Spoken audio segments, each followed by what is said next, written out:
sugars. A famous doctor has developed a drug that prevents high blood pressure. You can learn to spot these fake videos. Here's how. The first sign. Notice how the lips of the anchor do not exactly match the words being spoken. Also, pay attention to the JoyNews logo in the bottom left corner.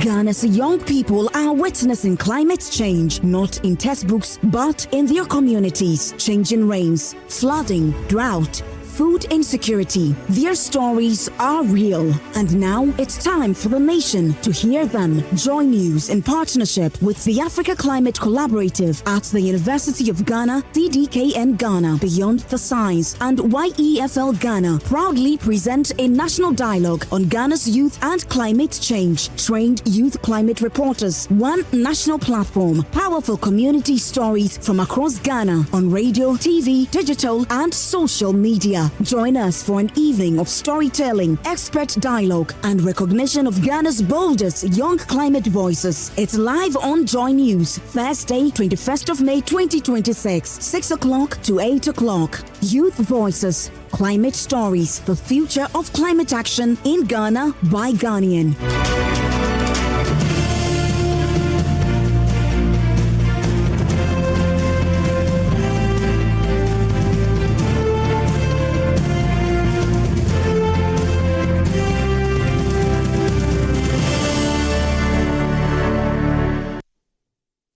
Good evening, ladies and gentlemen. My name is Derick Elorm Ashilevi, and tonight we're gathered for one important reason.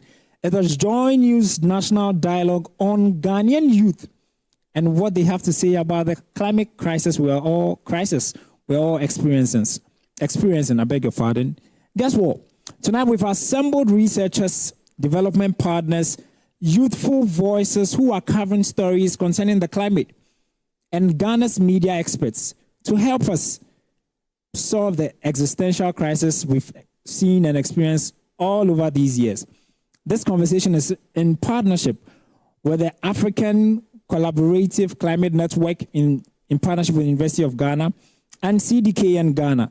And of course, we have Beyond the Science and YEFL Ghana helping us bring this to you. Of course, JoyNews is hosting us, and so it's going to be a very important night and a very special one. For the longest time, we've seen adults, old people talk about climate change. But tonight is different. The youth have a voice. They've seen the stories. They've seen the canker. And they are going to be solving it. They are going to be giving us ways to go about it. And so if you're watching us on our channels across the globe, you can find us on DSTV channel 421, GoTV 125, and around the world on mindjoyonline.com. My name once again is Derick Elorm Ashilevi, and this is the JoyNews National Dialogue on Ghana's youth and their climate voices. We are back right after this break.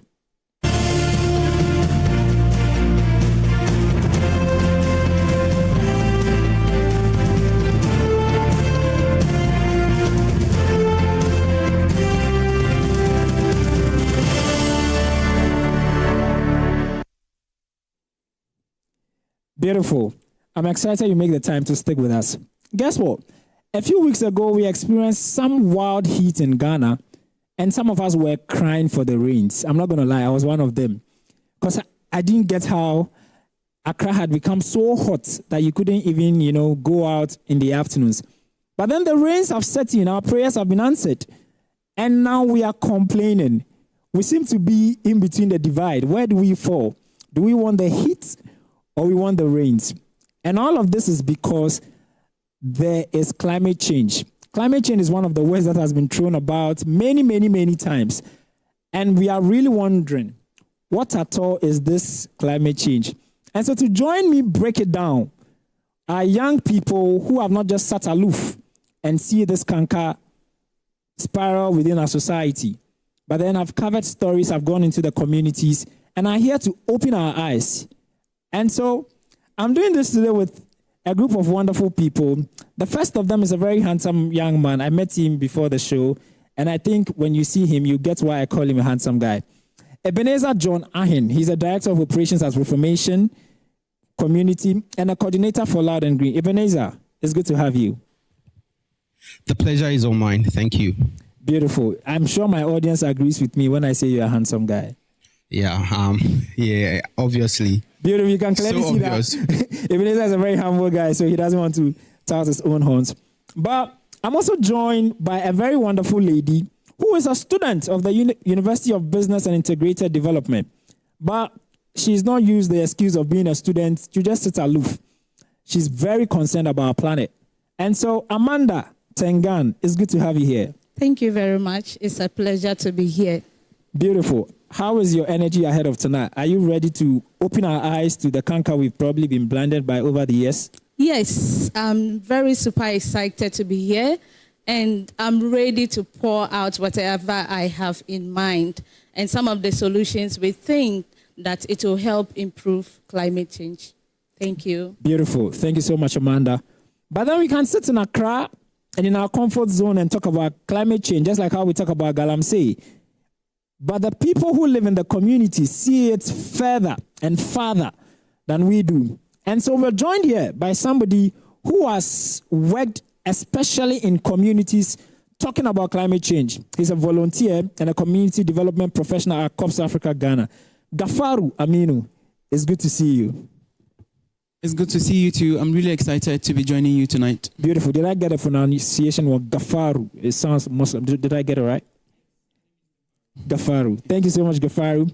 And of course, we cannot continue without bringing in a very special young lady who is a student at University of Skills Training and Entrepreneurial Development, Social Studies with Economics Education. Fasila Adhassan, it's good to have you here. Hi, it's good to have you too. Beautiful. How are you anticipating the night, Well, I have a lot in mind, and I am praying that our voices will be heard because, yes, we the youth, we have a voice. Beautiful. I like that you start with that punchy, one right there. But I want to throw it to the audience and just relate with you. Is there anybody who can really say that you are either bothered by the heat or the extreme rainfall? Anybody in there? When the Accra was hot, could you relate? You know what I mean? Were you complaining that Accra was hot? Yeah. I remember Charlie had to step out with shades and, a cap. But now the rains are in. And how many people, Accra is too cold, man, like Charlie was suffering. Yeah. And so we're going to be having a very beautiful conversation. And I'd like to start off with Ebenezer.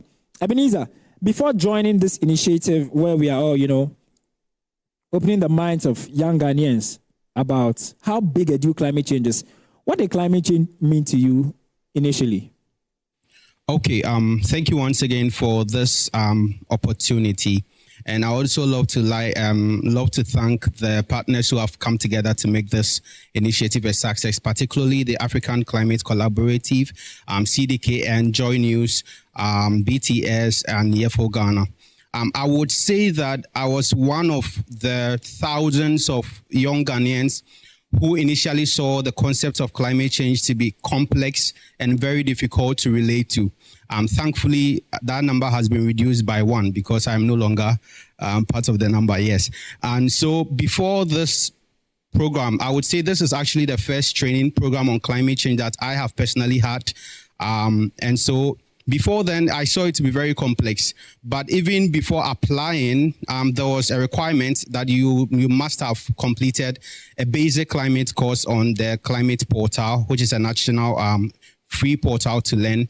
And more so, the introductory part of this program, the youth climate program,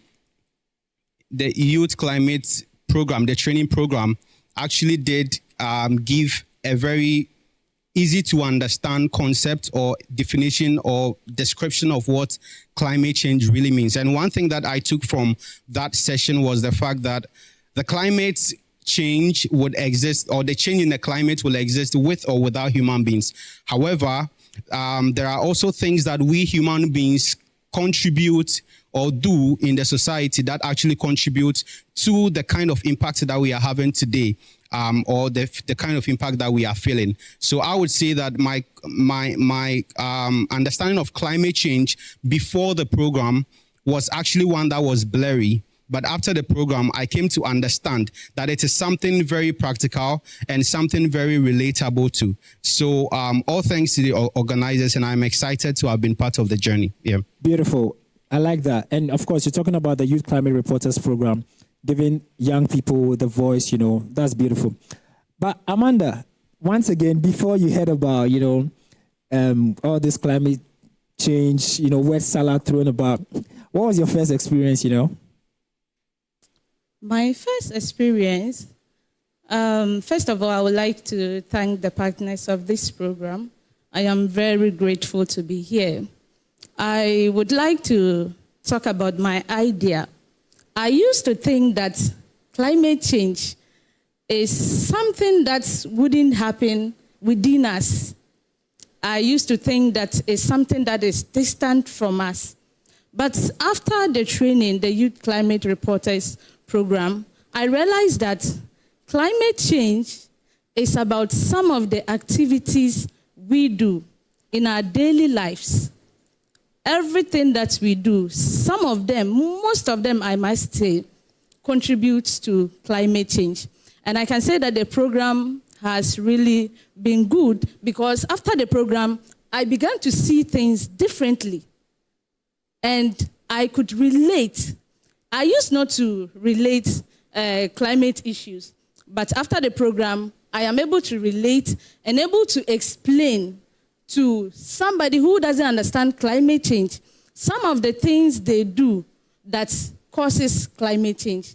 Thank you very much for the opportunity. Beautiful. And I like that. In fact, I used to really be a fan. As I mentioned, I'm not a big fan of the heat. And so when the rain started setting in, there's a popular meme we all know as young people, when the weather gets good, that gets thrown about, weather, no. We all celebrate the fact that it's going to be cold and it's going to rain because it's going to get quite cozy. But a few days ago, I saw just what the rains had done and some areas had been flooded. And it really got me to really rethink that, am I still weather? Like, am I still excited for it to rain heavily now? Because then other people bear the brunt of, what is happening. Gafaru, you live in the communities, and in the communities, they don't know what climate change is. For them, what is their reality of what we call climate change? Okay, thank you so much for the question. First of all, I would like to set this disclaimer. The communities do understand what climate change is. Beautiful. They do. They have a deeper understanding of what climate change is. And so it is only when it is not expressed in the language that they understand. That is why it looks like they don't understand, but they do. In fact, they understood climate change even before I was born. Wow. So they have that particular understanding of what climate change looks like. They have seen the changes and how they now have to wait for longer periods before planting is done. How pests have become so difficult to control as compared to the previous years. All of these changes, they have understood, they have a deeper understanding of what climate change is. So that is the kind of understanding that they have in the communities. So that's to say we do a lot of disservice by not breaking it down in their language for them. Exactly. That is it. So even when you look at it, my focus on this particular project has always been about how do I explain something like, okay, the National Adaptation Plan in Dagbanle, because I speak Dagbanle, and the people I serve in the northern region equally speak Dagbanle. So how do I explain climate change to my people in Dagbanle? There is a National Adaptation Plan, and all of them have a role to play in ensuring that whatever goals we have set in that particular plan has come to realization. But they are cut off because even their own experiences, their competences, and the in-depth knowledge that they have about some of these things are not captured.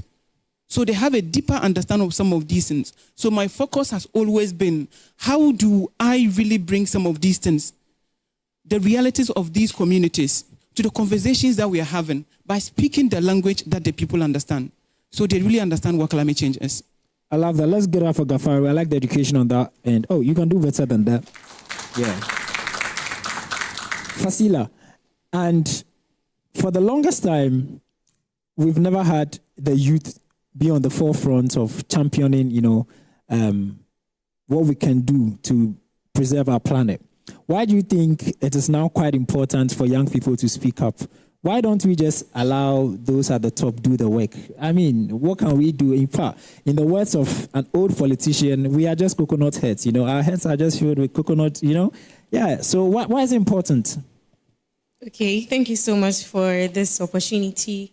I will start by saying that climate change has really come into existence. And as I already stated earlier, we have a voice. Now, if you look at the thing from a wider scope, we are the youth, and we will suffer climate change than the elderly ones because they have seen theirs, but we are now coming. So if climate change is going to affect a particular group of people, it's going to be the youth. And as we all know, when something is becoming a problem to you, you find ways and means to mitigate it. That is when we come in. So we are going to be affected. And I know that very soon I'm going to be affected by climate. Okay, I have to sit and think, how do I get to solve this issue? And to add up, we all will bear in mind, or we all know that this current youth that we have, we are so determined and so bold when we have an idea. So if we think that this is going to be a problem, then we have to sit, discuss, think, and find a way to mitigate it. Yeah. I love that. That for those who probably think that all we know is TikTok videos, look, there's another generation of young people who are not going to let their planet go waste. All right, Ebenezer, and I'm also quite interested in what you do at Reformation. You are working closely with communities, with Loud and Green. What environmental challenges are young people consistently encouraging and experiencing in these areas that probably do not get brought out to the forefront? Okay. So I do think you've actually mentioned it quite, like the heat, which has been so prevalent these days, and the flooding as well. The point is, the climate conversation, sometimes we feel it's very distant from us, but they are actually the things that we experience on a daily basis around us. The gutter that smells when you are passing by is a climate issue. That rainfall that actually floods your community is actually a climate issue. The fact that your community is even flooding is even a problem, which is a climate problem. And so I do believe that there are actually a lot of climate issues which are surrounding us. And sometimes we don't really pay attention to it because we think that we don't really have any role to play. Like, we see everything to be government has to interfere, government has to do this, that is why I voted and all that. But really, climate change is actually around us at every single level, from flooding to choked gutters to drainage systems to every single, even the food that we eat, shortage of food, food prices hiking, they are all as a result of climate change. And so it is actually something that is very closer to us than we think. And I do believe that if we look a bit more closer, we would find climate stories in every single thing around us. Thank you. No, I like that. Speaking about looking around and probably finding climate stories around, there's a story we recently did on JoyNews where apparently, because of the heat wave we recently experienced before the rain setting, it's difficult for people to make love. And the quote of the title of the feature was "Too Hot for Love," because when we did the story, the woman says the weather is hot. I mean, she has to bath like 3 times in the evening, But back to the point. And so I get it, that it affects us so much that it can even affect our reproductive life. That's a beautiful one. All right, Amanda, look, I haven't been to the communities. I don't know what it took to probably capture the story. What did you see with your eyes that we did not see in the communities you went to? Thank you very much. I would say that where I come from, in the Upper West region of Ghana, especially Bamahum, I looked around after I was trained and realized that climate change is about some of the things we do daily. I looked around and I saw how they normalize plastic waste disposal. which is a major climate change. Now, in the past months, I don't remember, but I think February or March, we had a heavy downpour. And some of the affected areas that you can imagine, you won't believe that what you can see is plastic around, which littered the environment. And sometimes, even if it doesn't rain, you look at the gutters and realize that it's choked with what? Plastics only. Then you look at the environment, they normalize disposing it anyhow. And I realized that it is a major climate change that people don't know. So I had to take my time and then make a story about it. And if you look at my video, the areas I took, now especially there's a place I stay, besides it, there's a facility that they are not using. So they just dump all their waste there. And when the wind blows, it carries everything back into their houses. And they leave it. You check around within the houses, you see plastic. You go to the gutters, you see plastics. You go to the market especially, you see plastics. And there's one big gutter in the market that is just full of plastics. And it's a major issue. You are passing by and it's smelling. But I realized that they don't know that some of these things constitute climate change. And sometimes they normalize burning it anyhow. So they can just pick it and then they burn it anyhow. And how they also use it. So frequent usage, instead of reusing what they already had, they will rather throw it away and then go and then get another one and throw it away anyhow. That was one major thing I identified in Wa, especially Bamaho. And I said that I would have to, I was trained, I'm a youth climate reporter, Upper West Fellow, and I must, if I don't take action, the people will not realize that plastic waste disposal is also contributing to climate change. So I had to take the action. So what do you mean by take the action? What did you have to do? Was it educating them or what did you have to do? Yes, so one thing I did was capturing some of these areas and then making a video about it. And especially places that were affected by flood. And sometimes I just realized that the areas that were affected might not be because of anything, but because the gutters were choked with plastics. So I had to make a video about it. And then one time like that, myself and my colleagues went around, we did some cleaning, and we educated the people on how to dispose plastics, and then how they can reuse it or reduce the usage so that the environment won't be littered. And I told them that if you looked at the places that were affected by flood, what can you see? And somebody told me that there were plastics all around. And I said that now, if the wind should blow, if those plastics dry up, the water dries up, the wind blows, where is it going to? At the end of the day, it's coming back to your house. So we would now have to come together and say no to some of these things. And even if we will use it, we have to know how to use plastics.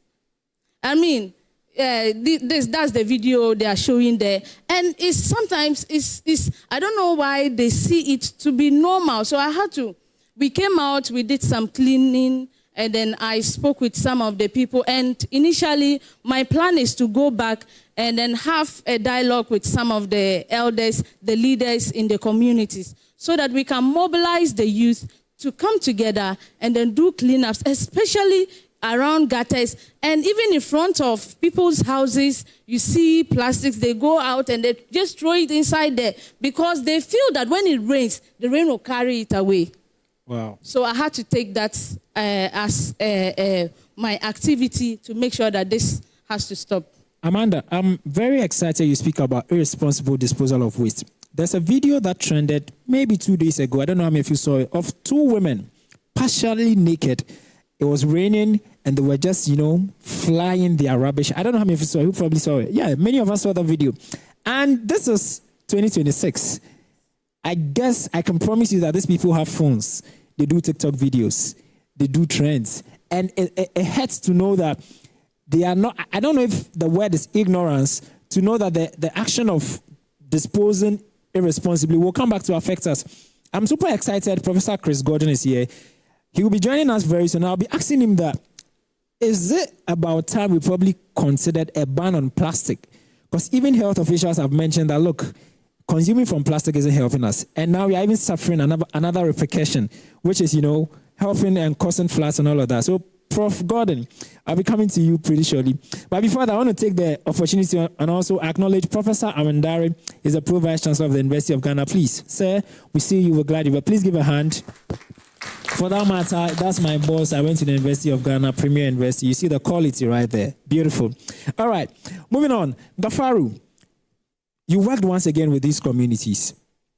And the question is, if communities were given more power in climate decision making, what would you think they would ask for? If we brought them to the table and not just leave it as those at the top, what would the average TZ seller, which is your favorite food, tell us to do, in solving this canker we have? Remember, we are a part of you. And we are not empty. We have something. In fact, we have a lot that could help whatever canker we are facing currently. That is what you would hear from the people I'm serving if they've been given the opportunity. I said earlier that they understand climate change better than I do. Let me cite this as an example. Feel free. When I first got deployed to the community, what surprised me was the resourcefulness and the knowledge that existed in that particular community. Which community for them? That is Benaile. It is found in the Kombongo district of the northern region of Ghana. That is where I serve as a Co-Africa volunteer. So when I got there, I realized each household in that particular community had a compost pit where they are manufacturing organic compost to fertilize their crops. These were people who didn't need education as to how they could adjust. These were people who understood that chemical fertilizers were doing them harm instead of good. So they started adapting even before I started talking about climate change to them. So mine was just to ask, so what can we do? Because as a Co-Africa volunteer, we don't do things for people. We work with some 3 approaches. One of it is the asset-based community development, where we leverage what the people have, their knowledge, be it indigenous, their skills, natural resources, physical resources, and institutional systems that are in there. We leverage all of these things to facilitate development in these particular communities. So when I realized, mine was just to ask them, so what exactly can I do, or can we do once again, to improve whatever you are doing? Because the challenge with what they were doing was that they said they wanted to be producing that in large quantities because they have several hectares of lands. However, the ones that they always produced from the pits were not enough to fertilize those pieces of lands. So mine was just to find an alternative way of generating the compost. So I facilitated the training with them on how to generate the compost. And that was even when they got to understand that there were some assets around them, things they had and didn't know that they could even be used to generate organic manure for the application. And now when you come to the community, everyone in the community produces organic manure. And they are producing that in large quantities to fertilize their crops. The second thing that I found about the people is that they have certain cultural beliefs that you can find, there is strength in what these people are doing. For instance, the video that I made, the reporting that I did as a result of this particular program, I realized they have certain beliefs. They have a particular protected forest that is untouched. They have certain species of animals in there that are untouched. Why? Because the tortoise in there are considered their totems. They are seen as their totems, and nobody dares touch them. And the 3 species over there are protected. Why? Because that is where our shrine is. So when you look at that particular thing, it is the power that particular indigenous knowledge has that has protected that thing over the years. So if you give any of my community members the opportunity to be here, the only thing you would hear from them is, give us the opportunity. We are all part of it. We can contribute significantly to reducing the climate vulnerabilities all of us experience. That is what you hear from my community members. Oh, I like that, because I had no, yeah, please give a hand. Give me a hand. I had not even thought about it in that sense, because we all know part of the greatest causes of climate change is deforestation, cutting down all our trees. But if even tradition is preserving our trees, which is in the end helping promote and preserve our climate, that's very important. Thank you for that. Fasila, once again, you went to the people. I wasn't there. I can sit in this comfy chair and probably feel that, look, climate is not a big deal. We are in Accra, we're good. Like, I live on the story building, those at the bottom. It's not really a big deal, you know. What did you see, and why should we pay attention now? Okay, thank you so much. So mine was TV production. So I went to a community. But before I say that, I will start with, I myself am an example of the effects of climate change. So if you come to Kumasi, one of the popular spots that people are accumulated is the Ababu Dagomba line. So you can see that most people are migrating from the northern region to the southern part, which is Kumasi to be precise, and they are accumulated there. So I was like, okay, what can we do about it? I decided to go there and hear from them. And from the conversation, you could know that most of them, I can say all the figures are robbery, but about 99% of them are farmers. So then if you're a farmer and it's working out for you, why would you decide to come downstairs? And so as you talk to them, you get to know that because of climate change, the farming is no more going on like it used to. So my mom is also descended from the north to the south. I was like, okay, let me ask my mom to really understand her point of view, why she decided to leave Kumbungu, as he was saying, to Kumasi.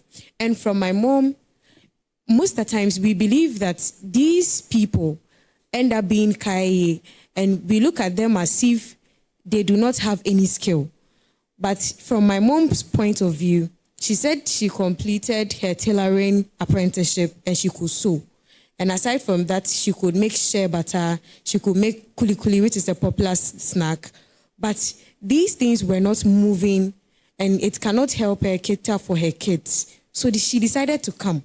And when she came, she decided to live in these slum areas. So I asked her, there are lots of places you can choose to live. Why did you decide to be in the slum areas? Then she was like, when she came here, all she had was her TNT. So she got here, and you look at the price range. Most of them are paying about 1 cedi to 10 cedis a week. And then if you look at normal housing that we take, people are charging 300 cedis a month, 500 cedis, 1,000 cedis a month. So definitely, if you are in her shoes, you decide to live in the slum areas.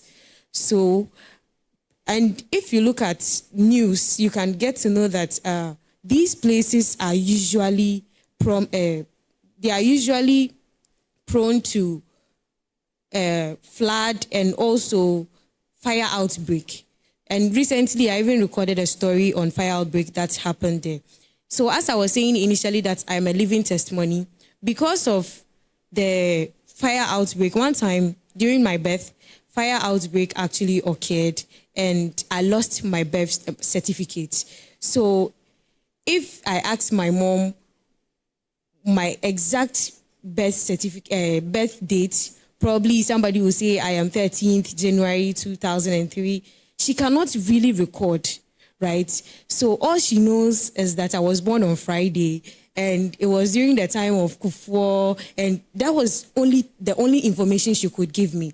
So right now, I've lost my identity because climate has affected me. So I feel like I resonate with them so much because I am a first-hand experience individual. So I decided to go to the northern region and also ask the farmers and people that have gone to Kaye and our back. Why would you decide that you leave your comfort zone to places that you don't know anybody and you resort into these flood areas? And honestly, if you look at the places that they live, you look at the kind of livelihood they are taking there, it's very, very appalling, because they are actually living 7, 8, 9, 10 in a room.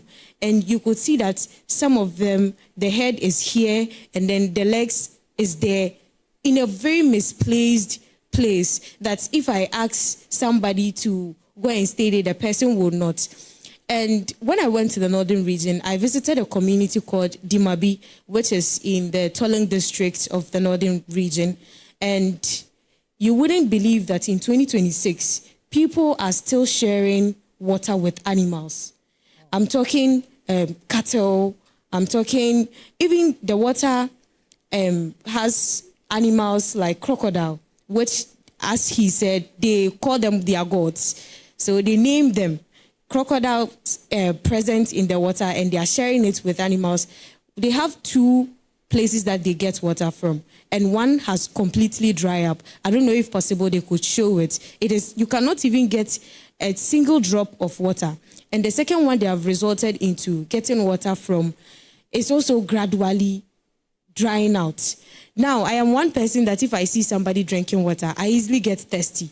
But when I saw this water, I didn't feel like going close to it, talk less of drinking it. Now, I'm thinking as a woman, if there are times that we are in our menstrual cycle, and then you happen to be a woman that has no kids that you could probably send to go fetch you water, how would you feel?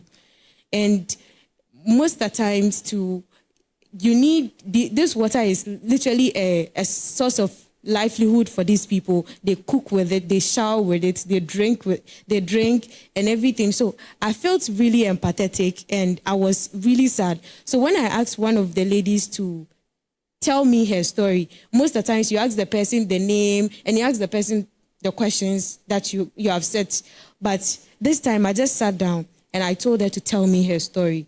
And if you look at what she's bringing out, how if they move from the northern region to the southern region, sometimes they have to resort to sleeping with men to have money to take care of themselves. Access to basic needs is becoming difficult for them.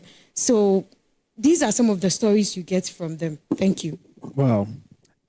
Let's give a hand for that. I must be honest, and I've got to be very vulnerable with this. I'm now getting I think today's dialogue is really giving me a better grip and a better understanding of how big a deal climate change is costing us.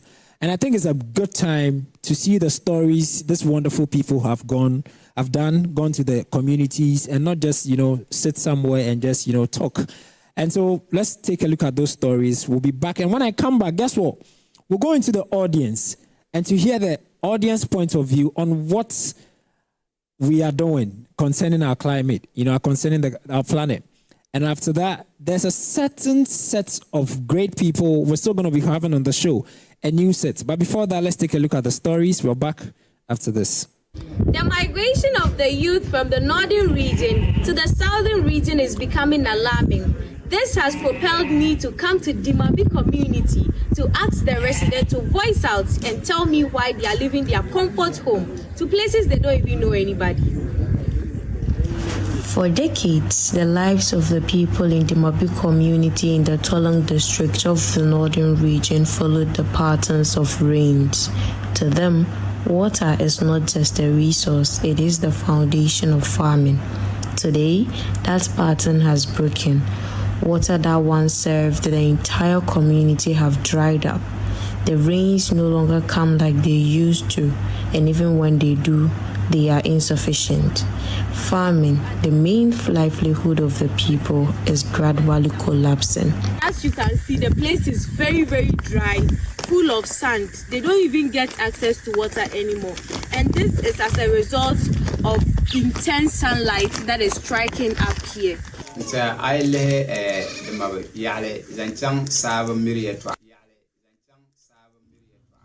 Irregular rainfall is drying up our water sources and crippling farming. We no longer harvest enough to feed our homes, let alone soil. The soil has lost its fertility, forcing us to farm around our homes, where those crops are destroyed by roaming animals. As a result, children are kept out of school to guard the farms. With livelihood collapsing, many young people are left with no choice but to leave. Crops depend heavily on water. With little rainfall, seeds fail to germinate, crops wither before maturity, and yields keeps declining. With limited alternatives, many households depend on firewood for cooking and also as a source of income. Trees are cut down daily, not out of choice, but out of necessity. And as the trees disappear, the land becomes even more vulnerable, intensifying the very climate conditions they are trying to survive. I left Dimop to Accra because I couldn't afford anything here. Life in Accra was never easy as I anticipated. I had no place to stay. Some of us were sleeping in the open and were constantly exposed to mosquitoes, which gives them infections like malaria. Sometimes when market is not good, we turn to be intimate with men because we couldn't afford any bills, food, or any basic need. I wouldn't have left if I had a job here because farming continues to decline. So water sources continue to dry up. Access to safe drinking water has become a daily struggle. Both livestock and residents are forced to rely on the same water body that is gradually diminishing, raising serious health and survival concerns.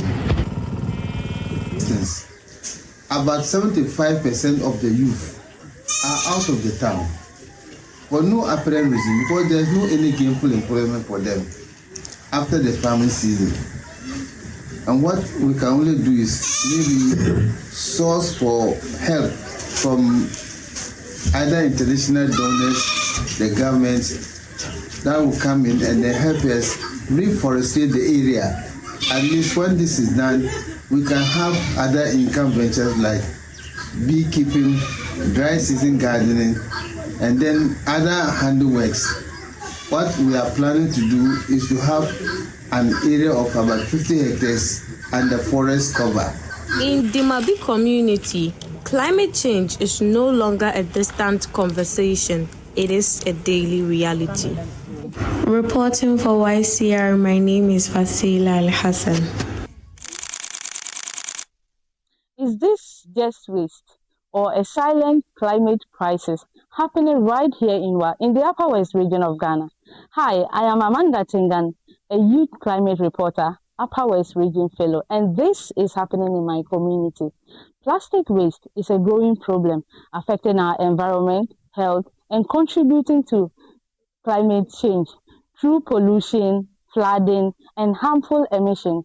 In our daily lives, we use plastics for convenience without thinking about their impact. Yet, our choices shape the environment around us. After my training as a youth climate reporter, I have learned that solution starts with awareness, proper waste disposal, recycling, organizing community cleanup exercises, and through climate storytelling. Climate change is not just about the weather, but about our daily activities. Thank you.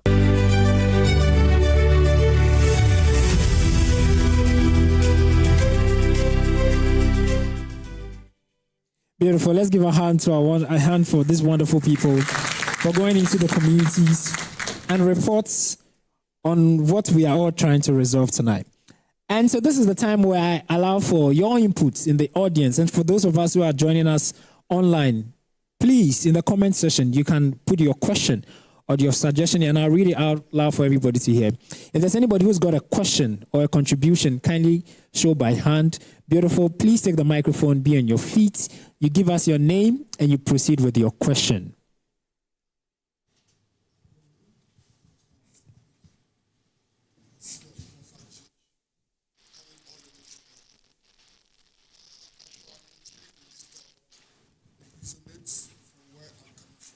Please come again. We want to hear you. Can the microphone go a little closer? From Navrongo. Thomas Abuga from Navrongo, CEO of Comfort GH. I'm actually trying to resonated with what they are saying because all their stories they are talking is from the north. And I'm actually closer to Burkina, Navrongo. I went piloting zero waste management. And actually what they are saying is actually clear. 7 good months I was in Navrongo. The sun was unbearable. Our storage for water, if you want to bath water in the afternoon, you can. It's very hot. Wow. Gafaru said something about fertilizer, the compost, that the people already know of climate change. They are doing composting and stuff. Actually, it's true. We are all surviving. But why does it matter that we the youth have to be involved with climate change? Actually, composting and stuff, when I got to learn about zero waste, I got to know that we need to segregate waste, plastic pollution, minimize. Then we look at biodegradables and do composting. Actually, my people knew it. I also knew it. We're just dumping in a pit. But when I got training, I think it matters with we the youth. Small training, you can go and enhance your local people. Because what I learned about composting, you need to know about aeration, turning it and stuff. But my locals were not doing it that way. They were just putting it. And they were causing another harm, methane, coming in.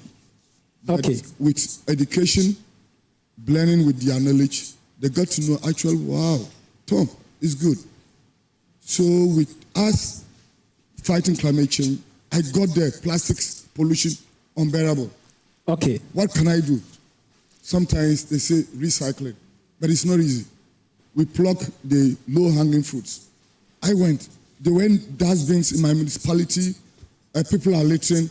Where can we get dustbins? So I did what we call upcycling. Okay. So Thomas, if I get you right, you're making the point that the Youth Climate Reporters Program is a very important initiative. Vital. Because then it gets people to be educated. All right, let's give a hand to Thomas on that. And because I want this to be a very relatable, interactive time, I want somebody who has perhaps had the experience of suffering the brunt of climate change. You probably experienced a flood before, or even the heat wave we spoke about, and how, that has influenced or changed how you see things now. Anybody in there? Okay, beautiful. Can we kindly get the microphone to our very beautiful lady right here? And of course, this is the JoyNews National Dialogue on Ghana's youth and climate change in partnership with CDK and Ghana, the Africa Climate Collaborative in partnership with the University of Ghana, and BTS, Beyond the Science, and Yefo Ghana. My lady, please tell us your name and the question you have. Okay, so my name is Piseni Shemira from the Upper West region, What to be precise. So I'm a market girlie. My mother said I was in the market. Before climate change, before we realized there was something called climate change, the sun wasn't always that hot. You could go to the market and just get a mat anywhere you are sleeping. But now, even when you are under the fan, you can't. So that has taught me a lot.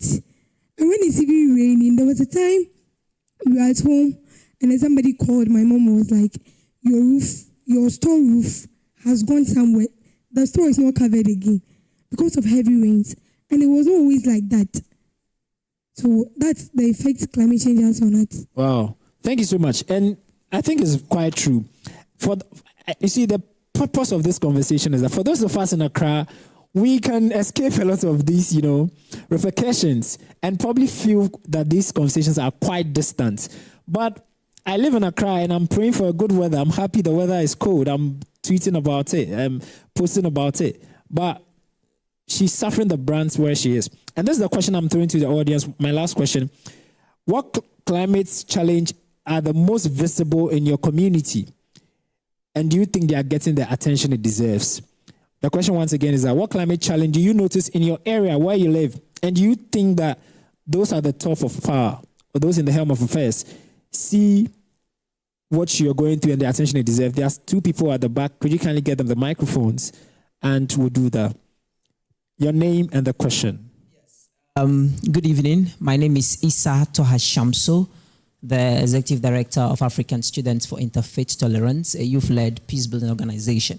One of the obvious challenges that I see related to climate change that do not get the needed attention is climate-induced conflicts, especially in northern Ghana.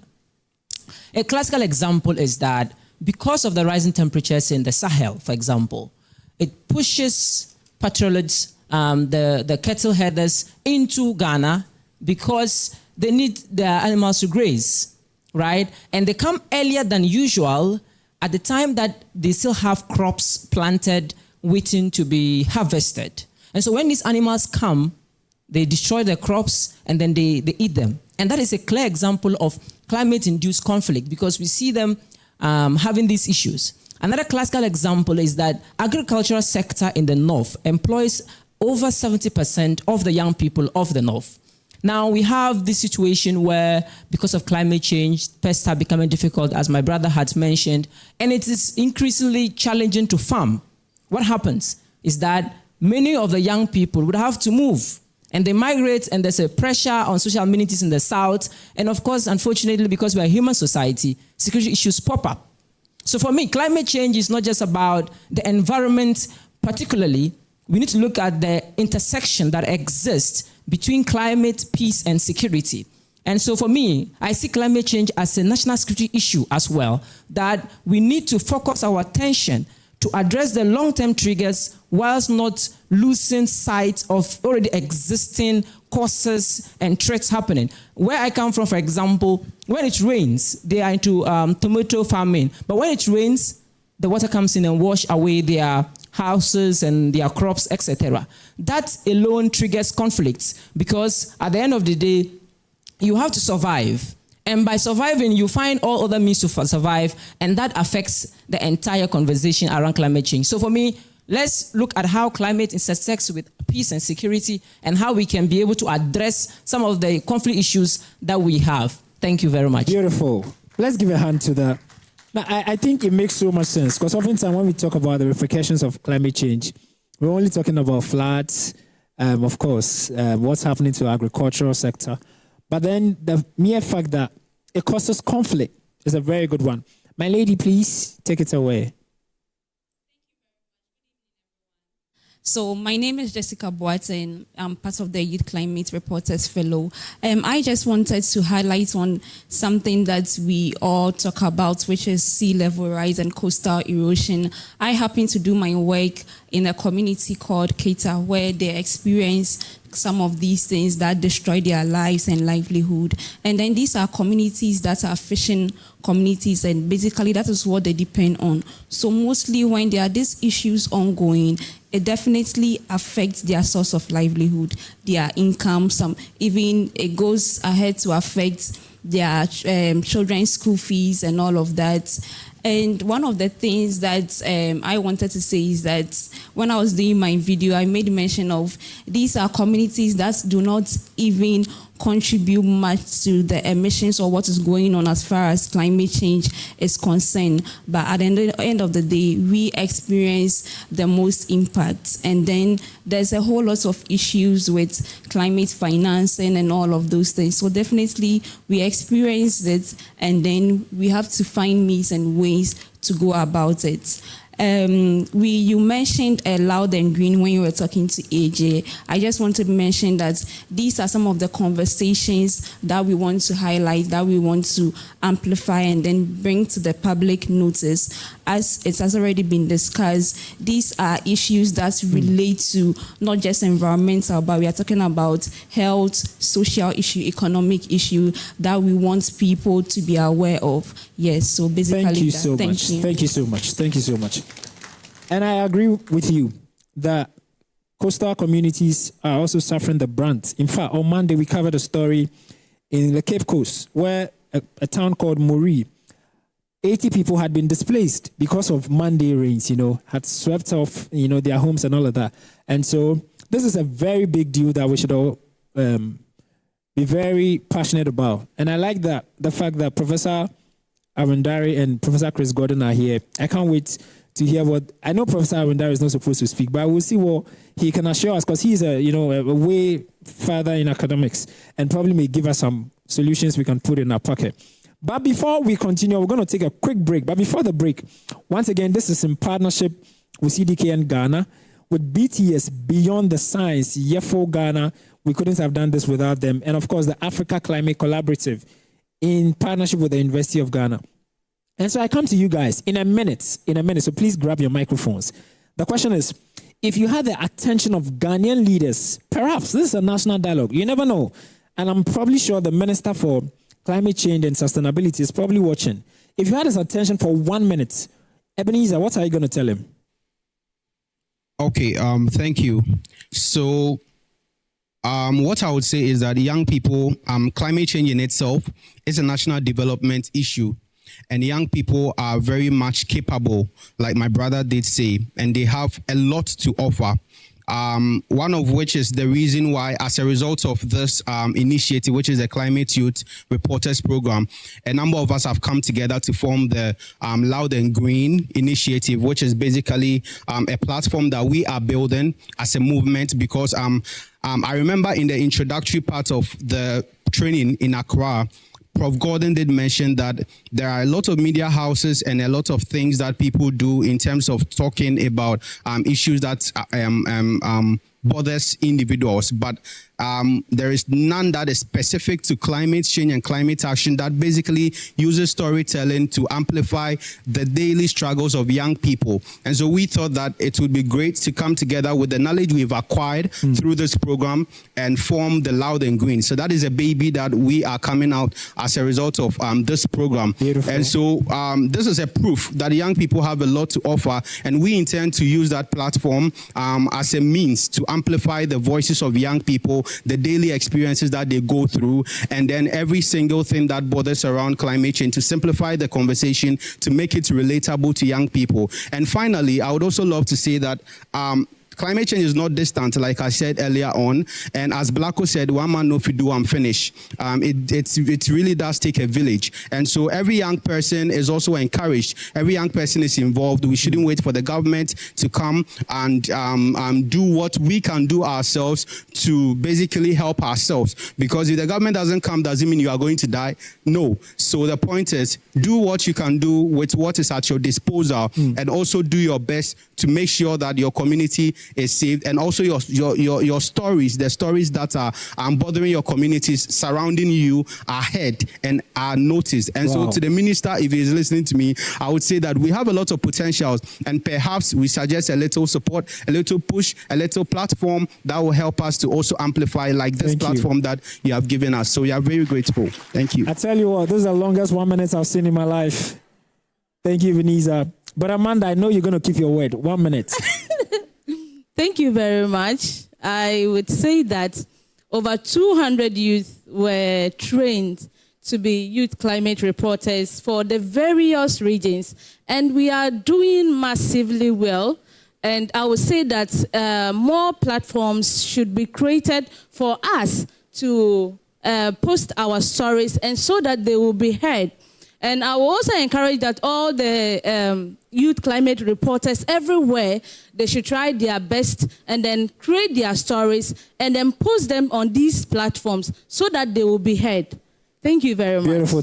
I like a lady who keeps her word. Thank you so much. Dafaru. Okay, so if given the opportunity to meet a policymaker today, the message will be very simple. Please come back to us at the grassroots level. We need you. We need one another. And when making the policies, we don't want to see the gaps in there. We want the realities of the communities to reflect in the policies over there. And when thinking about getting funds to implement them, please leverage these three approaches. And definitely, there'll be something for us to do. Asset-based community climate adaptation strategies, which I have been implementing as a Co-Africa volunteer in the community. For the community-led project I have facilitated, if I tell you that this particular community is just a 17-household community, and they've been able to raise 35,000 cedis, both in cash and in kind, to get this particular project implemented, it will shock you. Within 6 months, these would have been able to raise that particular amount of money. just 17 households. So whilst we are talking about even climate financing, the focus should not even be about the big green climate finance or whatever at the global level. We have not even started exploring the internal strengths we have. Because I was able to build the capacity of the community to raise funds locally to get this done. When we come back to that grassroots level and we really want to empower them, something magical would happen, and we'll definitely be able to reduce the climate vulnerabilities our communities face. Beautiful. Gafaro basically says, don't sit at the top and think the weather is a little cold. Come to the grass and you probably find it hotter there. Fasila, in a minute, I like to believe that the ladies really keep their word. So Fasila, take it away. Okay, if the minister is watching me now, I will say, hello, sir. Thank you so much for joining us. And basically, my co-panels have said everything. But what I will add up to is that the stories are out. You have seen the potentials. And I believe we need investment. You have seen the potentials. And if you are able to invest, definitely change is a possibility. If you look at the communities, they truly need help. And sometimes we, the youth right now, we have the ideas, we have the knowledge, we need platforms, we need visibility. And with these combined together, I'm sure that the SDG Goal 17, which is climate action, will be achieved. And also Goal 1 and Goal 2, which is no poverty, and also it's no poverty. Can somebody help me? Don't worry. It's no, pardon me. Yes, it's zero hunger and no poverty. And with this, by 2030, definitely we are going to achieve it. Thank you so much. Thank you so much. And guess what? I mean, we may just see this as a conversation, but there's data to back a lot of the things that we're talking about. In fact, World Bank, in their projection on Ghana's climate change crisis, says that at least 1 million people could fall into poverty due to climate shocks. And Charlie, you may probably think that we are 30 million. So if 1 million falls into it, but that could be you, that could be your family. And so I want to appreciate these guys one more time for going into the communities, bringing the stories we never hear. And we did this in partnership with Africa Climate Collaborative with the University of Ghana, CDKN Ghana, YEFO Ghana, Beyond the Science. But this is just the first part of the discussion. There's going to be a part 2. And this time around, I speak with our partners. Why are they willing to spend so much to save our planet? Why are they willing to risk the money and the training and all that stuff they are doing? Why do the voices of the young people even matter? And so we'll be joined pretty shortly by our partners from CDK and JoyNews, University of Ghana. We're going to have a very wholesome conversation. My name is Derick Elorm Ashilevi. We'll take a quick break. After that, there's more. Don't go anywhere.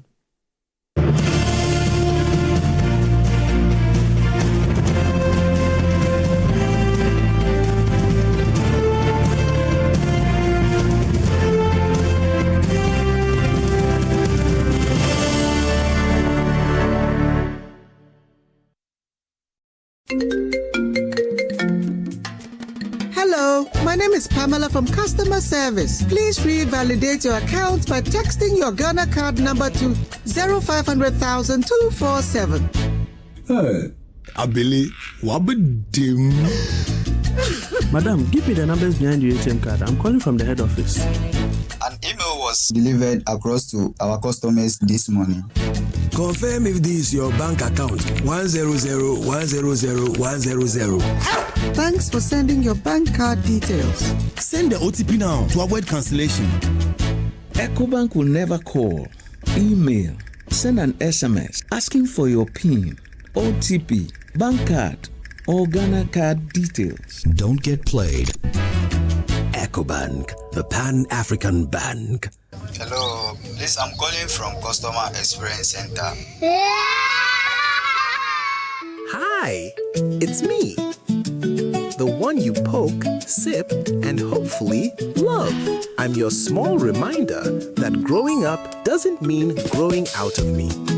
Trends come and go, but you still reach for me. I'm not just a drink, I'm that little sip that reminds you life can still be sweet. Calipo fruit juice drink, making sweet memories. This advert is FDA approved. Hey, Charlie, welcome back. The malaria really knocked you down, eh? Charlie, no joke. Fever, headache, vomiting, loss of appetite. I couldn't even eat my usual fufu. You and your fufu. But I hope you got tested before the malaria treatment. Yes, I did. And thanks to Malatu, I kicked out malaria one time. When malaria strikes, take Malatu, containing artemether and lumefantrine. Comes in tablets and suspension for effective treatment of malaria. Great to have you back. Thank you. No problem. Malatu is suitable for adults and children. Manufactured and distributed by NS Chemist Limited. This advertisement has been vetted and approved by the FDA. Hi, it's me. The one you poke, sip, and hopefully love. I'm your small reminder that growing up doesn't mean growing out of me. Trends come and go, but you still reach for me. I'm not just a drink, I'm that little sip that reminds you life can still be sweet. Calipo fruit juice drink, making sweet memories. This advert is FDA approved. Hey! Is your tech holding you back? Feeling lost in a maze of outdated gadgets? Relax. Come with me to CompuGuard.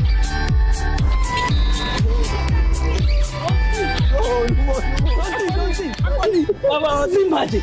Now I've been international fashion designer. No more pencil than talk matter beer. Coffee Ghana. Class in boy. Oh, number one.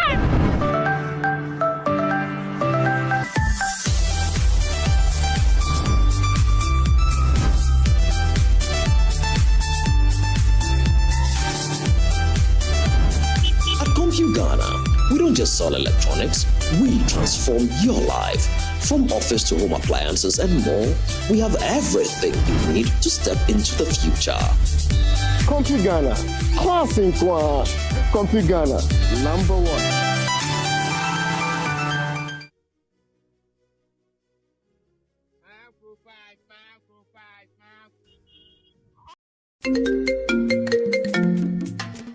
Hello, my name is Pamela from Customer Service. Please revalidate your account by texting your Ghana card number to 0500,000 247. Hey, Abili, wabadim. Madam, give me the numbers behind your ATM card. I'm calling from the head office. An email was delivered across to our customers this morning. Confirm if this is your bank account. 100,100,100. Thanks for sending your bank card details. Send the OTP now to avoid cancellation. EcoBank will never call, email, send an SMS asking for your PIN, OTP, bank card, or Ghana card details. Don't get played. EcoBank, the Pan-African Bank. Hello, please, I'm calling from Customer Experience Center. Another week is here on the greatest of all time show. My name is Giovanni Clip, and tonight we're bringing you talent. Contestant number one, let's bring Baby Car. Let's bring. You did it for you. Cut. Oh, there is a leakage. Where's the plumber? For quality and durability, insist on Syntex pipes. If you want quality, this be where you belong. Strong, tough, and reliable. Your perfect match to your trusted Syntex pipe. Syntex pipe, it dey carry water, no wahala. Syntex pipe, it dey make water dey flow. Syntex, and you're strong, and you're tough. Discover Willow Lane in Sakumono, one of Ghana's most prime community. These expertly designed 4-bedroom homes feature a private elevator, 4 ensuite bedrooms, private balconies, walk-in closets, and a gourmet kitchen and a maid's quarters. Perfect for families, executives, investors, and retirees. Our community offers a swimming pool, playground, and 3-tier security for your peace of mind. Experience the ultimate in comfort, convenience, and community here at Willow Lane, Sakumon. Visit waylead.org or call 0240-111119 or 0308-040500 to book your tour today. Waylead, your trusted home builder. Seeing the Prentex fabric, I like the color, texture. I chose this design that suits my body type. It means a lot to me to look good in clothes that I wear. I don't care about nobody's opinion. Maso. Prentex.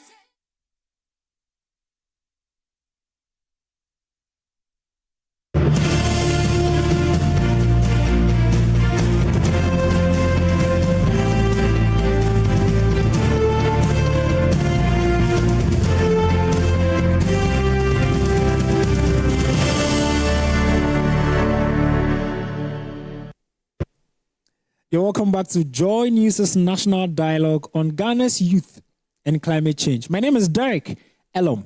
And what have we been doing all this while? Well, the first part of it was to spotlight our young people, our young voices who have been going into the communities, seeing for themselves and experiencing the real canker of climate change that perhaps you may have disregarded. And they told us the stories of what they've seen and what they think needs to be done now. And of course, considering their voices as young people. But this part is a very special one, because this is the part where we sit with our partners. Why would they spend so much? Why would they even give young people training to cover climate change? Why is it even necessary? And so allow me to introduce my guests to you, joining us for the second conversation. The first of us is the Country Engagements Lead for Climate and Development Knowledge Network Ghana, CDKN, Dr. Prince Ansah. Doc, how are you doing? Yeah, thank you so much. I'm doing great, and I'm excited to be here with young people all across the country. And we have about 200 of them also watching because they were all part of the Youth Climate Reporters program. Beautiful. You. And of course, when it comes to strategic partnerships like this, there's one lady at the multimedia group who does it well. And I'm talking about Emefa Awenam Atiamwa Eli. She is the coordinator for strategic partnership and projects, Joy Brands Multimedia Group. Emefa, it's good to have you here. Thank you very much, Derick. Beautiful. And of course, I gave you a teaser on Prof. Chris Gordon.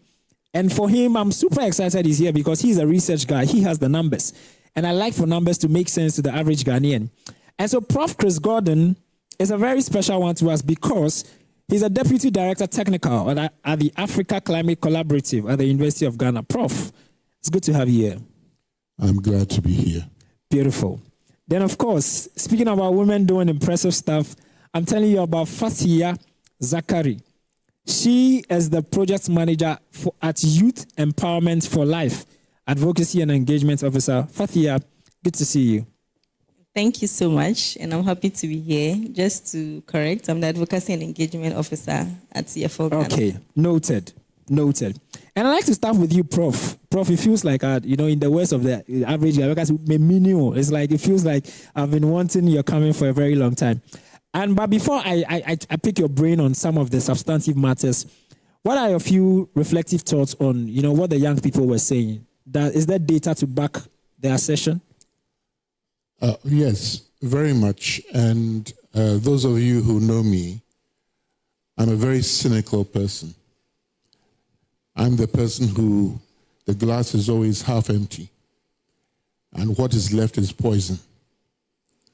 But what I've heard today so far has given me a lot of hope. Not only the viewpoints presented, but the enthusiasm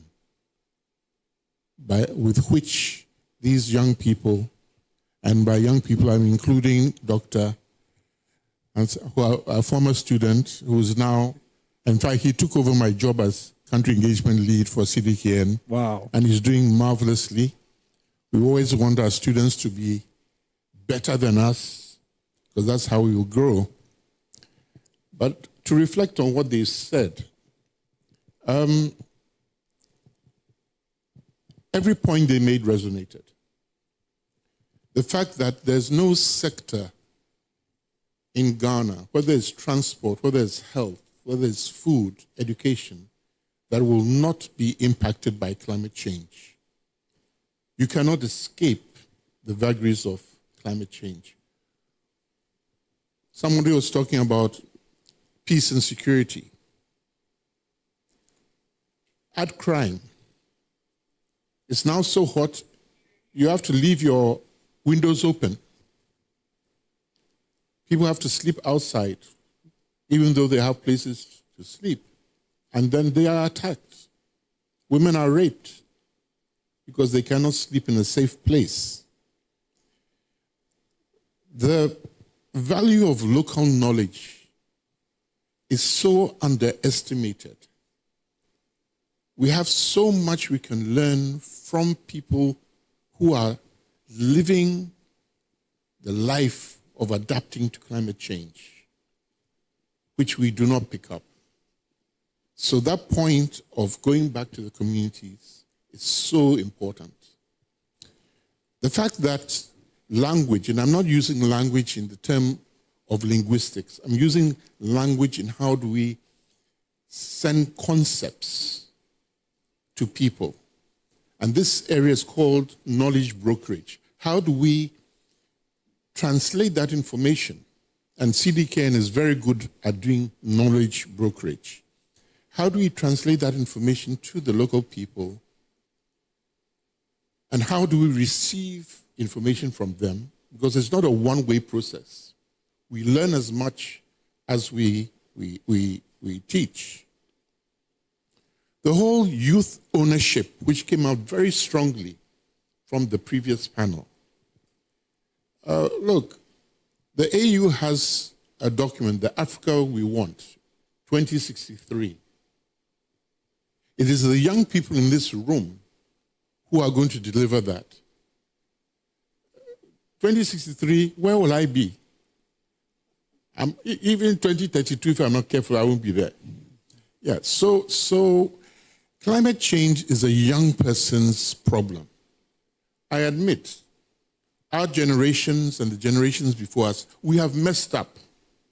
We have created a terrible, terrible mess for you people to fix.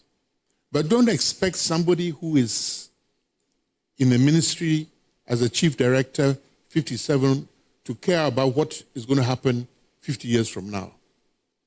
It's a bad case. If you want to solve the climate crisis that we have, you young people are going to have to step up. I just calculated that if somebody is 20 now, but they'll be about 57, so they'll be a chief director at that time.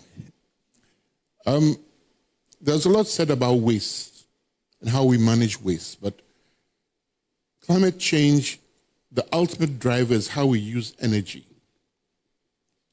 And when we misuse energy or we do not manage the products coming from energy effectively, it's all contributing. So the lady who talked about plastic waste, not only in the manufacture of it we use energy, but the fact that we burn it afterwards, the fact that our landfills get choked. There's so many things that are tied to the poor management of waste. Composting is an obvious solution. It will extend the life of the landfills, reduce the dependency on chemical fertilizers. All of these things are win-win situations. How do we get the message out? And obviously, from what we've heard, people have taken that on board. Prof, yeah. Not to take the wind out of your sail. You can't. I will come. I love that. I'll come back for you to give me the breakdown of that. But I want to go to you, Prince. Doc, forgive me. CDKN has been very passionate about this whole climate change thing. You didn't start today. You still seem very energetic and enthused about it. And this is my concern. Why is it still such a big deal? We get it. Maybe we should treat it as something seasonal, but you guys seem to invest so much energy, time, resources, training the people, covering stories across the region. Of course, we know about the climate evidence in partnership with JoyNews. every single time, bringing the reality of this to us.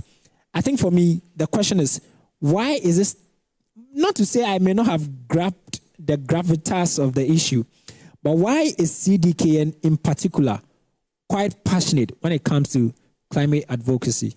Right. Thank you so much. CDKN, what we stand for, and I think Prof mentioned it, is what we call knowledge brokering. What it means is that how do we take the knowledge or the science into action, the evidence into action? And we've been very passionate about it. And one of the models that we are very much interested in, how do we not just taking the evidence into action, but what is in between is the translation of that science or that evidence so that people can take action with it.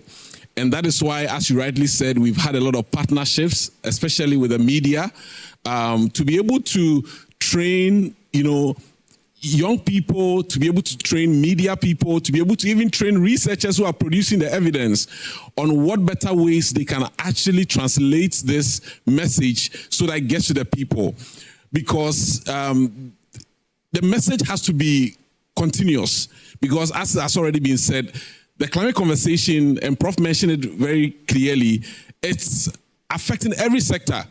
And it's going to continue because it keeps changing. That is climate change. So it's not just one thing. It's going to continue changing if no action is done. And again, the action that is done, which is on a global level, because we understand that those in the South, if I say South, those within the Africa and least developed countries, contribute less in terms of greenhouse gas emissions. But the West, are the ones that are, which actually is the cause of, climate, change as we are facing it. Yeah. So what is going to happen is that if nothing is done at a global level again, and young people, as they are here, if they don't continue to drum it up day in and day out, what it means is that those who are responsible will continue to do it. Now, we cannot only leave it to those who are responsible for how the climate has changed and it's affecting us, but those who are also being affected. How are we coping with it? Because we cannot always go to them that, okay, you have cost this, so pay us so that we do it. They are not actually paying. In fact, at a global level, they've set a lot of climate finance, targets, and they are not even meeting it. So does it mean we should set? No. And that is why we try to put together the climate youth reporters, and not just that, other, youth programs and youth actions, so that young people across the country can go back to their communities and then engage with their community, mobilize them to take action at the local level, because the action is at the local level. Even though the effect is global, it's not just in Ghana, across the world.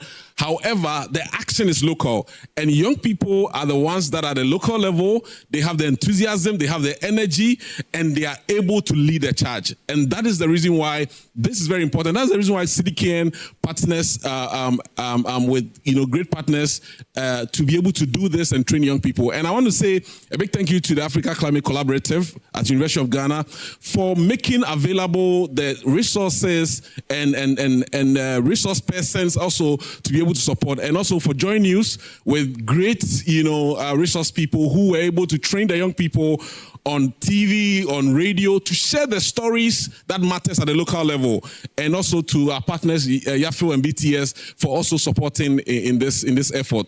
Yeah, thank you. Beautiful. I like that. Fathia, guess what? You are mobilizing young people to do this wonderful stuff. I would like to believe that some do not even believe in themselves, that they are even, we're all championing the fact that young people are the future. Young people are the way to go. But many young people feel like, what do I have to offer? I don't have much to offer. And so the question is, what are some of the significant barriers you've had to encounter in your quest to rope in these young people and make them legitimate voices in this climate conversation? Okay, so thank you so much for that question. And before I come to that, I just want to thank our partners. It's been a smooth journey running this program with them. And I also just want to highlight that EFO Ghana is a youth-focused organization in Tamale, but we work in the 5 northern region. And we have an outstanding track record of mobilizing young people, building their capacity, and also giving them voices to speak. Coming to the barriers, I think I just want to highlight, ever since we started these climate initiatives or young people in climate change, personally, I've led the climate initiatives in the organization, and one barrier or some of the barriers I can highlight is that going to these communities to mobilize these young people, first, the access to information was a problem. And also just to talk about the first panelist that spoke about the availability of these young people in the rural areas. So in my first task for implementing this climate initiative, I was supposed to mobilize 120 young people, and we had a quota for females. So we wanted it to be like 60% females, 40% males. Believe me not, the criteria was just simple: have SHS certificates, the least WASI, be available, whether you were married or not. It didn't have a impact, but also be available. Just the basic literacy we wanted. We couldn't find females. We couldn't. So we just had, by my record, we had like 4 females out of 120 young people. So most of them were just males. And also we looked at how they could avail themselves. Even the females that were part, we realized that either marriage became a barrier because their husbands would say you cannot participate, or the confidence to speak up. Or they'll ask what I'm going to do. I can't speak on radio, because one of the criteria component was to speak on radio, talk about the climate issues. You go around and take stories, just exactly what the reporters are doing. You interview your community, you highlight those issues, because I realized that it was time for us to tell our own stories. We didn't want the issue of you have to wait for maybe a full-blown media house to come and cover what is happening in the north. So I wanted these young people to tell their own stories, which would attract the attention of the media houses so that they can amplify their voice. So you start your initiative, then they get a platform to amplify. It was quite challenging, especially for the females, which I made mention. Speaking on radio was a problem. Even just doing video, like talking about the issue too, was a problem. But we thank God for how far we've come. We're able to hold on to these young females we had for them to speak and also voice out the challenges, which caught a lot of attention. And today, a lot of people want to invest in people that report in climate change. So these barriers, I think that with this partnership, honestly, have lifted a lot of barriers. Because when we started this training, the northern part of the training, the number of females that attended this training, it was just marvelous. We were so happy to see young females attending this program. And we must say, I always join door for us to thank the African Climate Collaborative at UG for the resources they provided, and also CDK. They've been a long-standing partner. We know ourselves very well. Yeah. So this program or this platform gave opportunity or expanded this opportunity for the barrier, just remove the barriers, because we did it in the north. One, it's already a barrier because most people in the other part of the country didn't hear.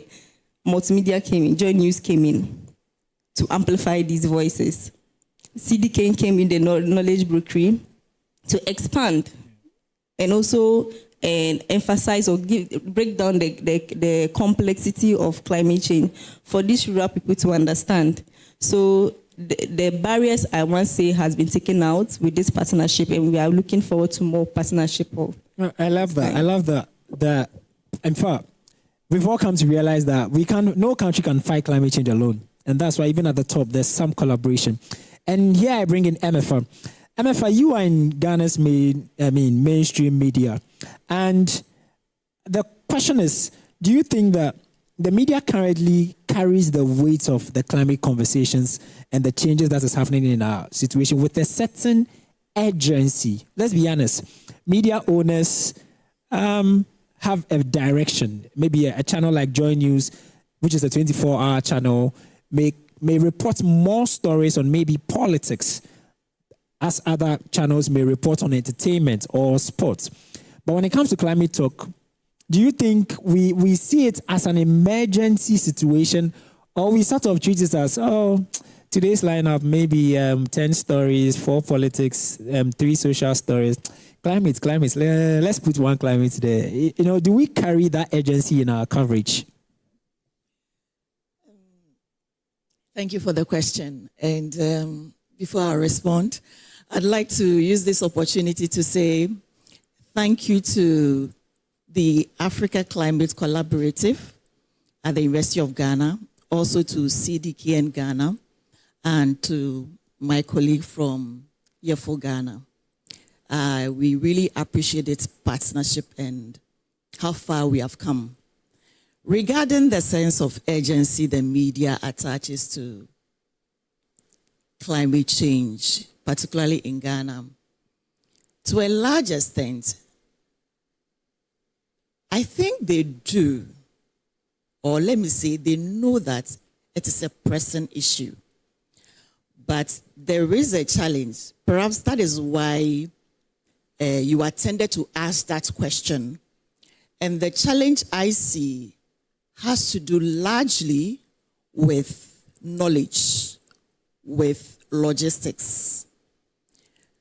JoyNews and let me say the multimedia group has been able to come this far because we have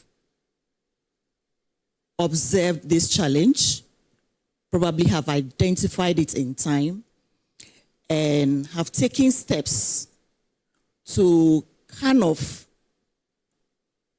address it. And a conversation like this or a partnership like this is one of several strategies or measures we are taking to address that challenge. We are having this conversation because we have been able to engage or understand the work of the Africa Climate Collaborative at the University of Ghana. We understand the work of CDK in Ghana, and we understand the work of YEFO Ghana. Prince said something earlier. They are engaged in knowledge brokering. But at the end of the day, somebody must take that knowledge to the ordinary Ghanaian. Who does that? It is the media house. It is the media organization. It is the journalist. But the process of doing that can be a lot of task for the organization and for the journalists. It's very daunting.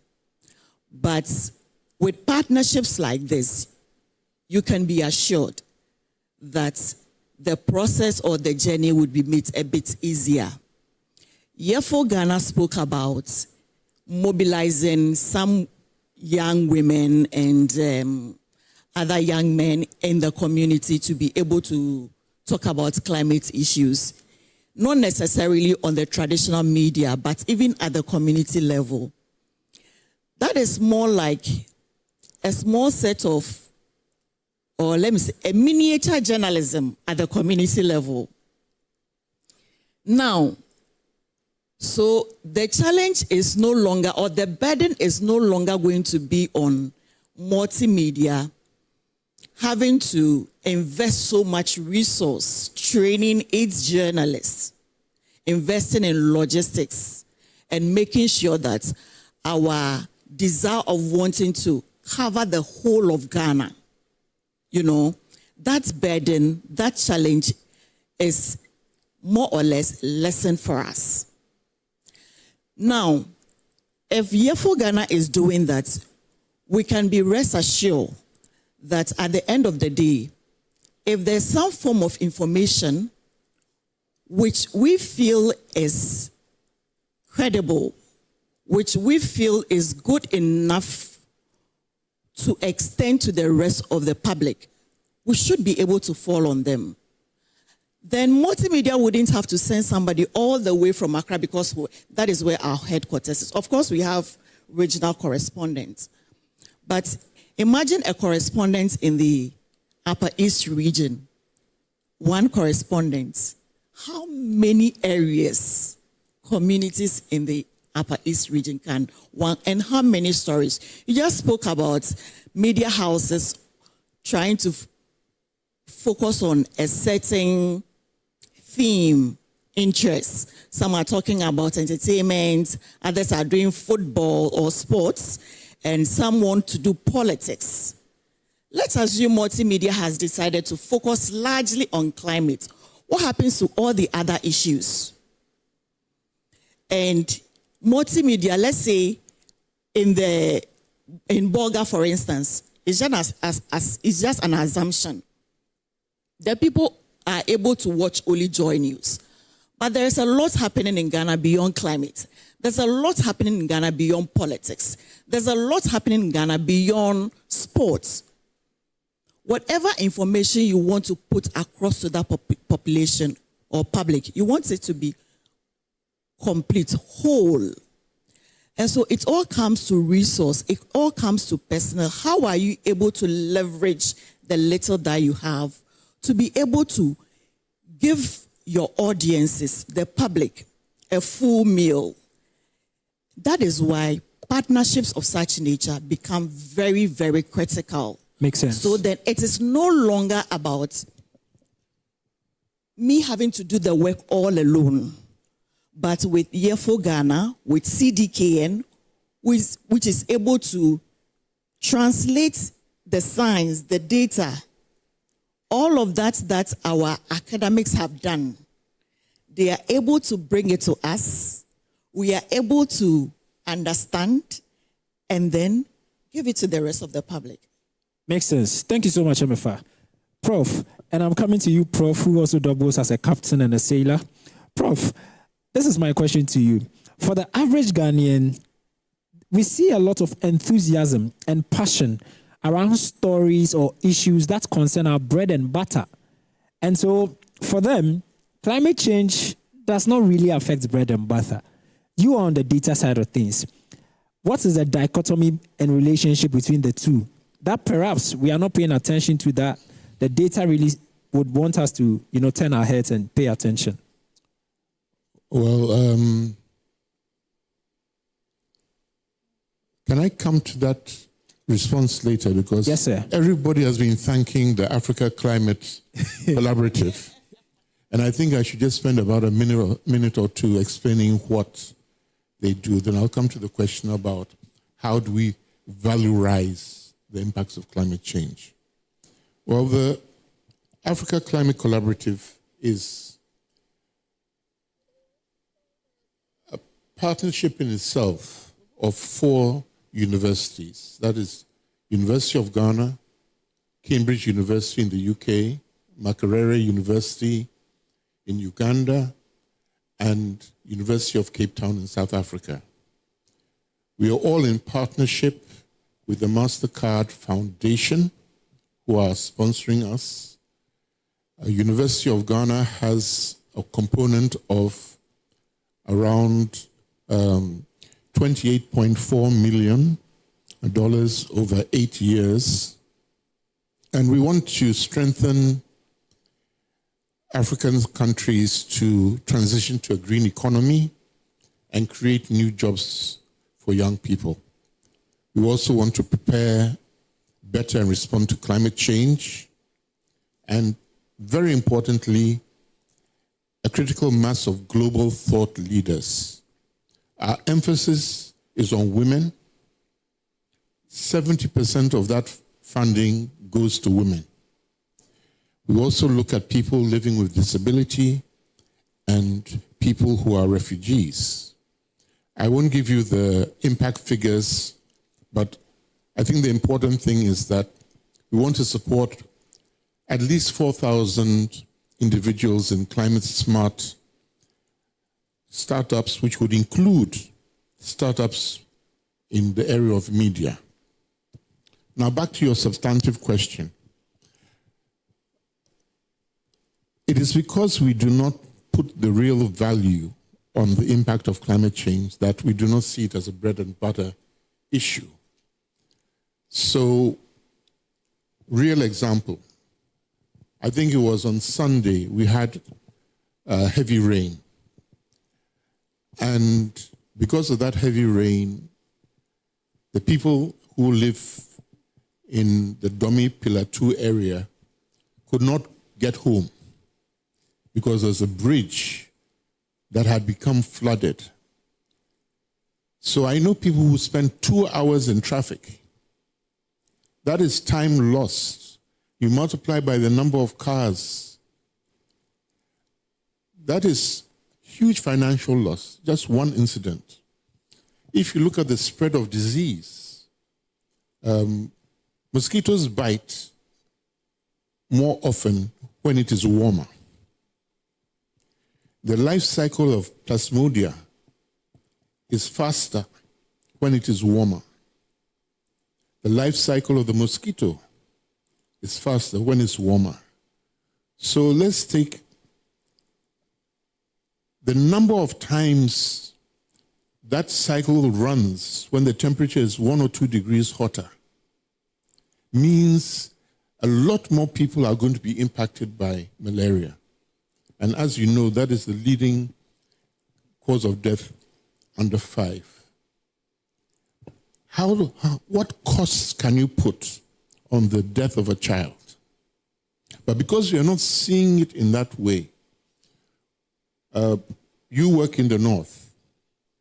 One of the problems we have in northern Ghana right now is tied to mental health of farmers, which then translates to suicide of farmers. You borrow money and you plant, the rain doesn't come, your crops fail, not once, but several times. And it gets to the point when you realize that you're in a depth well that you can never climb out of. So what do? That pesticide you cannot use because the crops have not grown. You just take it and drink it and you die. It is the mental impact of climate change. We talked about the migration. The loss of energy because people cannot sleep at night. I think you are making, in fact, we have a cartoon that we made in one of our projects where the woman has put barbed wire fence in the middle of the bed because it's too hot and she doesn't want to be touched. But it also applies to men. People ask often, when we say 1 degree, what is that? That's nothing. The reason why your testicles are hanging outside your body is that 1 degree difference in temperature, if it was in the body, means that spermatogenesis would not take place. Wow. I'm quite interested. Yeah. That's why they advise young men that if they want to have kids, they should wear boxers. So 1 degree has a huge impact on things. Now, we have a concept. I'll talk about just 2 things. I know that the time is running. We have a concept known as a tipping point. It has been said severally that we are not the cause. We in Africa are not the cause. And when you look at the total emissions that we produce as a continent, as compared to the other countries, it's a fraction. So what can we do in Africa that is going to change anything? But we as scientists, we do not know how close we are getting to that point when we exceed, we cannot come back. And it may be that 1 tree that somebody has planted at Jankama that is going to capture that carbon which prevents us from going over the tipping point. The last point I would say is that we have a concept in ecology called the Red Queen hypothesis. The Red Queen is coming from Lewis Carroll.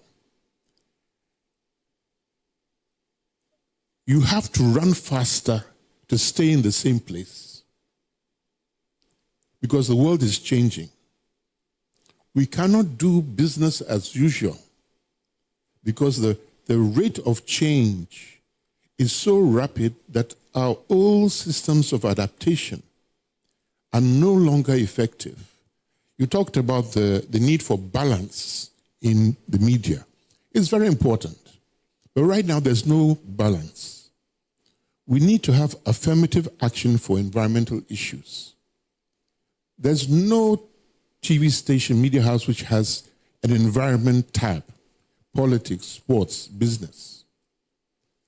I captured something here from, what is it? Is Green and Loud, or is it Loud and Green? Loud and Green. So I've added, they call it in media, is it tagline? Yeah. Youth voices matter.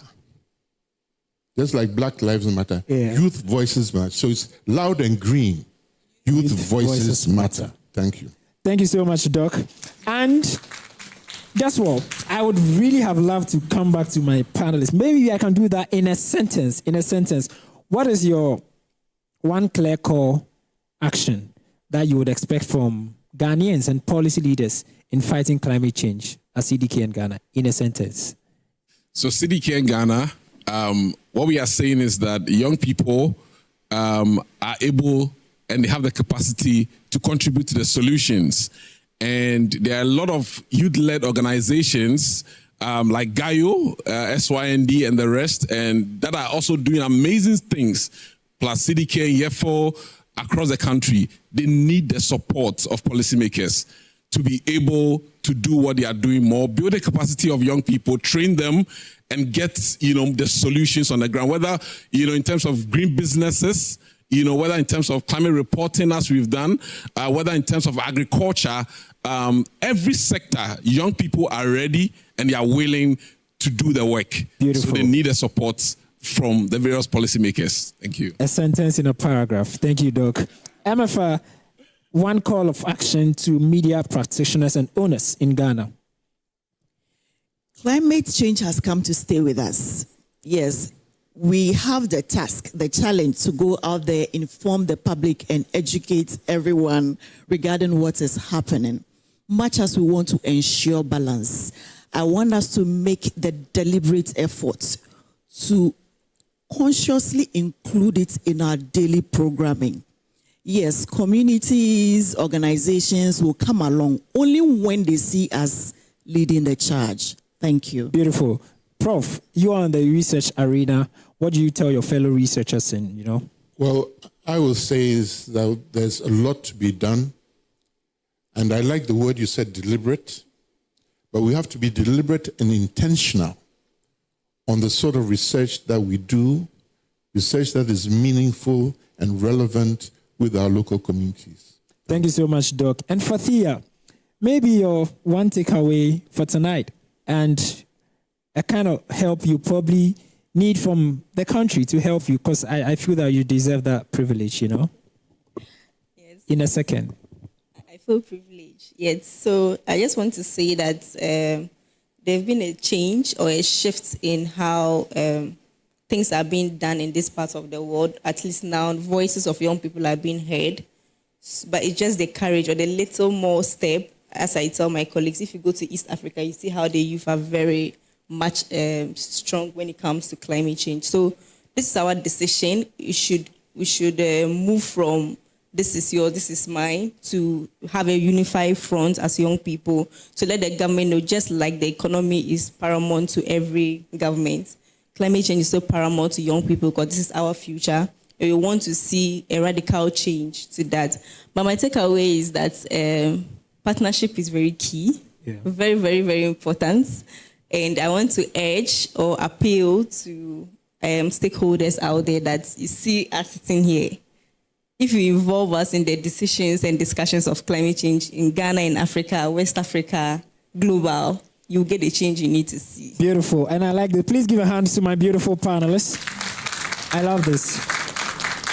And of course, if it happens, we'll tell you. And that's what we do here at JoyNews.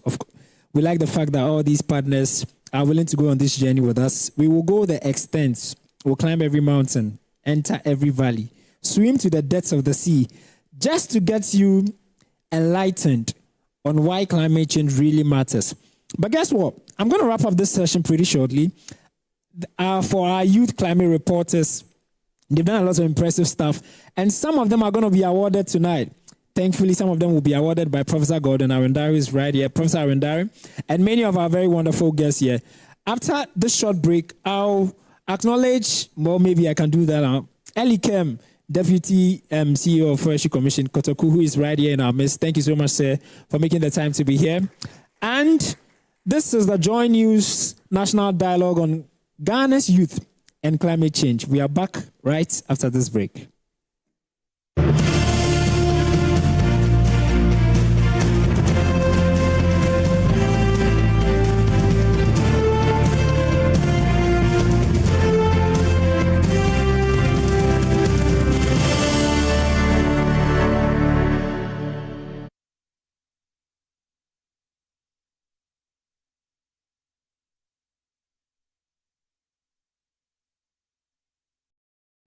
Hey, what's up?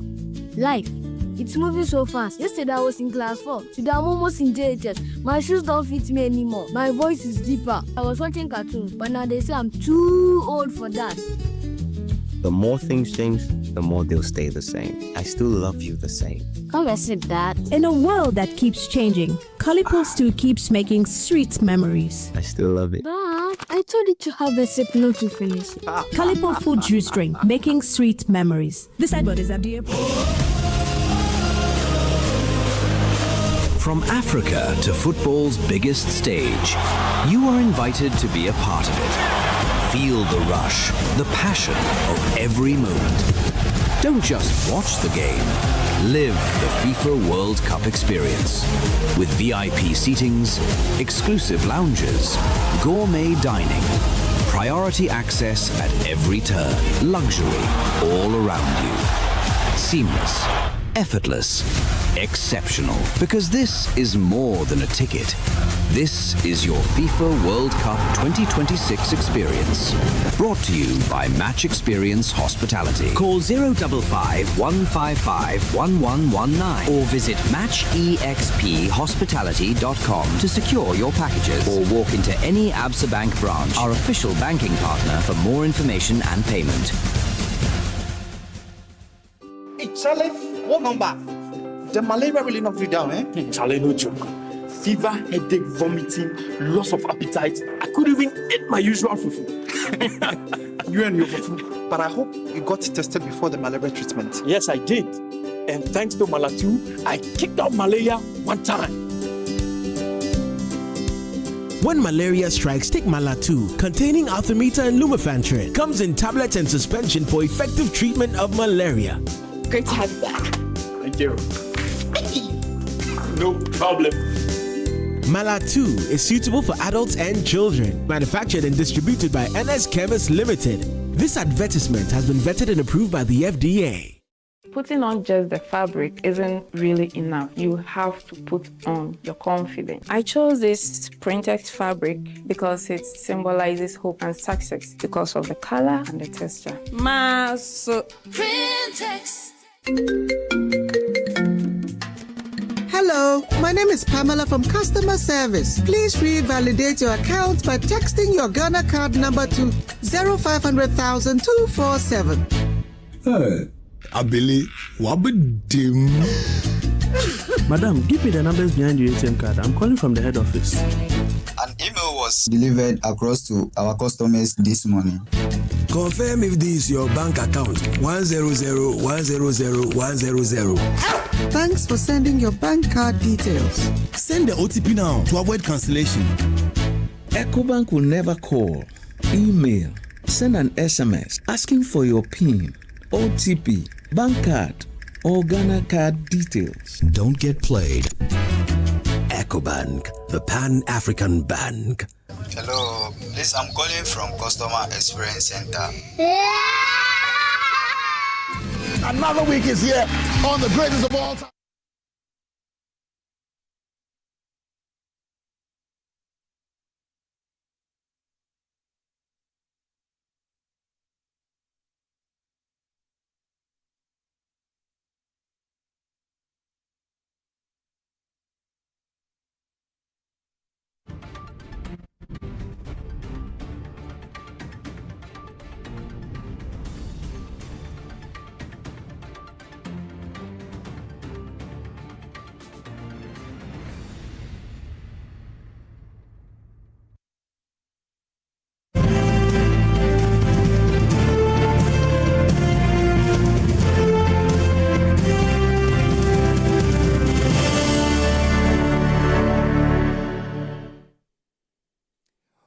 Welcome back to the Joy News National Dialogue. Of course, what's the theme? Ghana's youth and climate change. Early on in the conversation, we brought you a set of young people who went to the villages, the communities, not just to sit in the comfort zone and talk about climate change, but transferring the knowledge to these people. And we can't just let them be. And so we've decided to really honor them, celebrate the work they do. And so to help us in presenting the awards, the very first one is Mr. Elikem Kotoko. He's the Deputy CEO of the Forestry Commission. Sir, kindly join me here. And of course, just so you know, these awards are for the youth climate reporters and the African and from the Africa Climate Collaborative at the University of Ghana, and honorary gifts from the Deputy CEO of the Forestry Commission and from CDK. So this is the award. And joining us receiving the very first award is a very beautiful lady. She went the extremes just to get this message drummed home. Please show some love for Priska Kuode. Priska, we celebrate the work you do, and we are super excited. You go the extent, you go the extra mile to get this done. Thank you so much, Priska. Please, you can do better for Priska.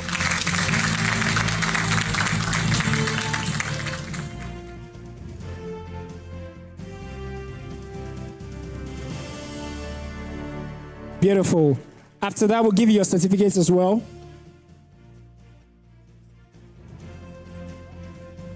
So sorry about that.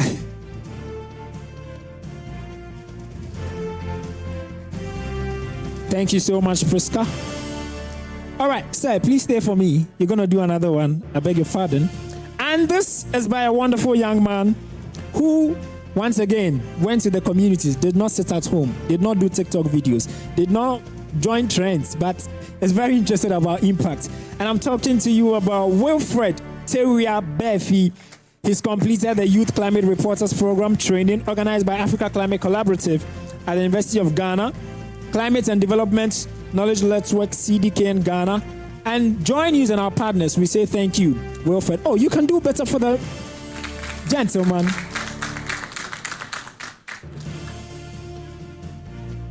Please take the certificates as well so that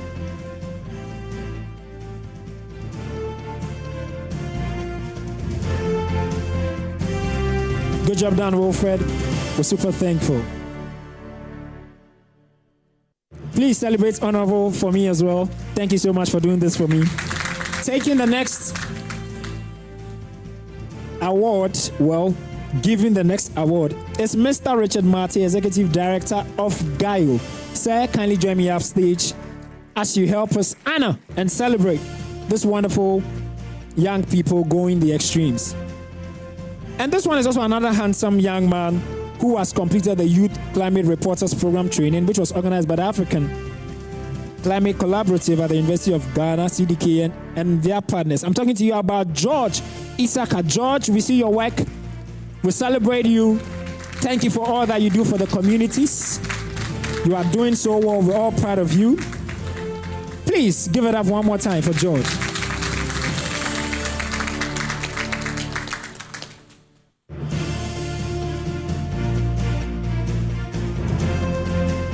Nice one. That's a fresh boy right there. I like that. Thank you so much, George. Please stay for me. You do the next one for me as well. Oh, my very old panel member, Amanda Tengan, has also completed the Youth Climate Reporter. That was a lady who went to the place. She showed us the drought. She showed us what people experience. And I like it when people move beyond their reality and change the world with what they do. Amanda, we celebrate you right here. Your certificate as well. Oh, please give her a hand until she takes it. Beautiful.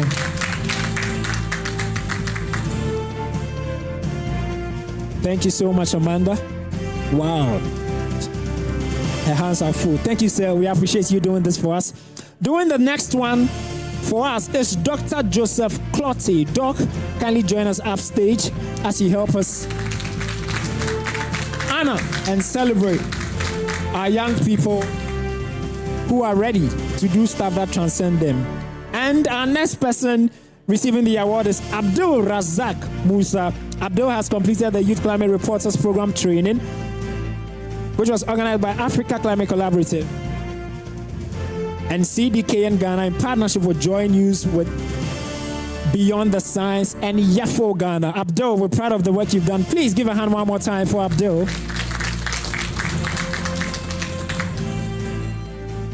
Thank you so much. I like how when they are done, please stay from when they are done, the gift is a lot. So, Charlie, they are really even struggling to get it out of the stage. And the next one is a very beautiful lady who is doing impressive as well. She's completed the Youth Climate Reporters Program. I'm talking to you about Abigail Walker. Abigail, thank you so much for what you do for climate change. We see you, we appreciate you, and the entire country, JoyNews, everybody recognizes your work. Good job done, Abigail. Please give a hand for the beautiful lady. All right. Yes, sir. You can take your seat now. Thank you so much.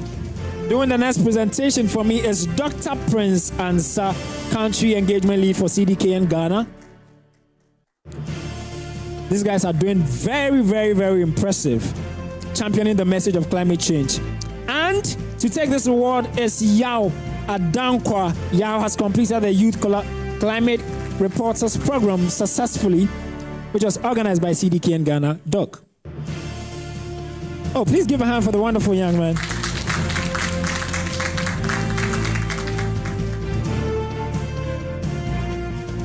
Thank you so much.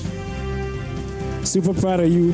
Staying for me to do the next one is going to Dorcas Awinsoja Baba. I pray I got your name right. Dorcas, we're proud of the work you do, championing the message of climate change, and we're very grateful that you want to do this with us. Thank you so much, Dorcas.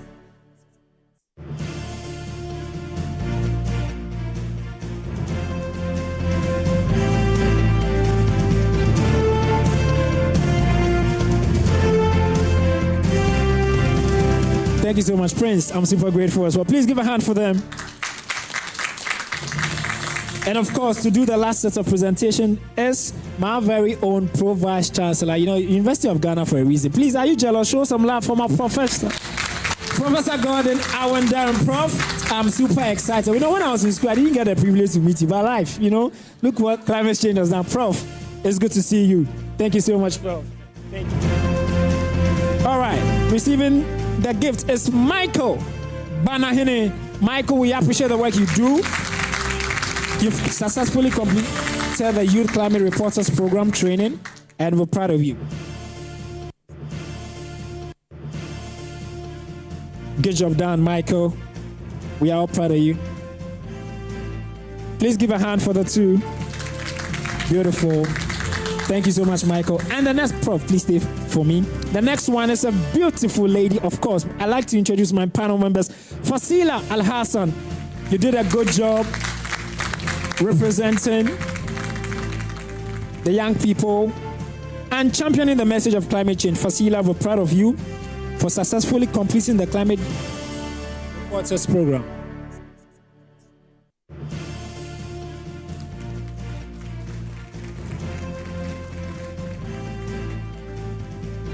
Beautiful. Please give a hand for Prof. Prof, don't go yet. I mean, we can't have Prof in the building and not have Prof say something. Prof, you've heard I'm sorry to put you on the spot, but you've heard all the discussions and how young people are championing climate change. What do you have to say about all that you're doing? Good evening to you all. So first, we are so excited that a lot of young women and a few men have embraced this opportunity to be part of the Africa Climate Collaborative. We are grateful to all our partners, CDKN, and all the JoyNews and all the other partners who have been part of this initiative. The message I have is that this project is very unique in the sense that the support is not just to help combat the effects of climate change. What is most important for us is to empower young people to lead that effort. And in so doing, we want young people to create jobs for themselves and for their friends. So that's very key. So there are many ways that you can participate in this project. You can get an opportunity for higher education. That means we have scholarships for you to go to the University of Ghana to do master's or PhD or postdoc. But we also have opportunities for you to access short training courses that will better position you to get a job. Then, if you have a business idea, such as recycling all those plastics, or any other idea that is relevant to climate change, we want to support you. We want to hear your idea. And we want to support you. Yeah? So this is a partnership with young people. So we want all the young people to find ways in which they can be part of this project and benefit from the project, empower themselves, and create jobs for themselves and for their friends. So please join us. Thank you. Thank you so much, Prof. Please give a hand. You know, you see the quality that University of Ghana produces, yeah? He hadn't even prepared a speech. And guess what? He even gave you many opportunities you probably would have missed. And so we say thank you so much to you, Prof. Gordon Awendai, Pro VC Chancellor at the University of Ghana. My name is Derick Elorm Ashilevi, and this has been the JoyNews National Dialogue. Ghana's youth and climate change. One thing is for sure. Climate change is a big deal, and the youth of Ghana have a voice. We're not going to be quiet. We'll keep talking because we are preserving our planet for ourselves. Thank you so much. You at home, please give a hand. We appreciate you coming. Please have a good evening.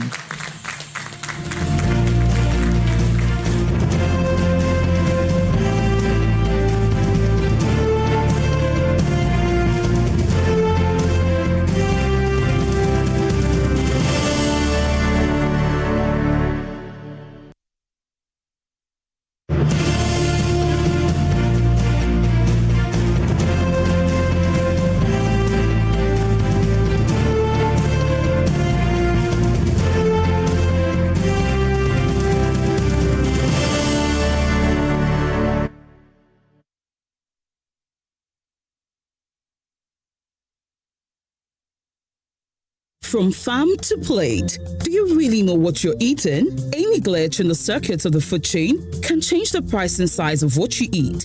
Technology has changed the face of farming, but how is Ghana plugging in? Join Jesse Aram Agbakpo, Emmanuel Bright Kweku on the food chain as they project startups in the agri sector, highlights the gains and plight of industry players while engaging with experts for more insights in agri-related issues. Food chain, everything agriculture and more, as during the Joy Business Report every Thursday at 1 p.m. on Joy FM and every Saturday at 6 p.m. on the Joy News channel, with a repeat on Tuesdays at 2:30 p.m.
Hello, good evening, everyone. Welcome to Prime Business. I am Pius Kojobaka.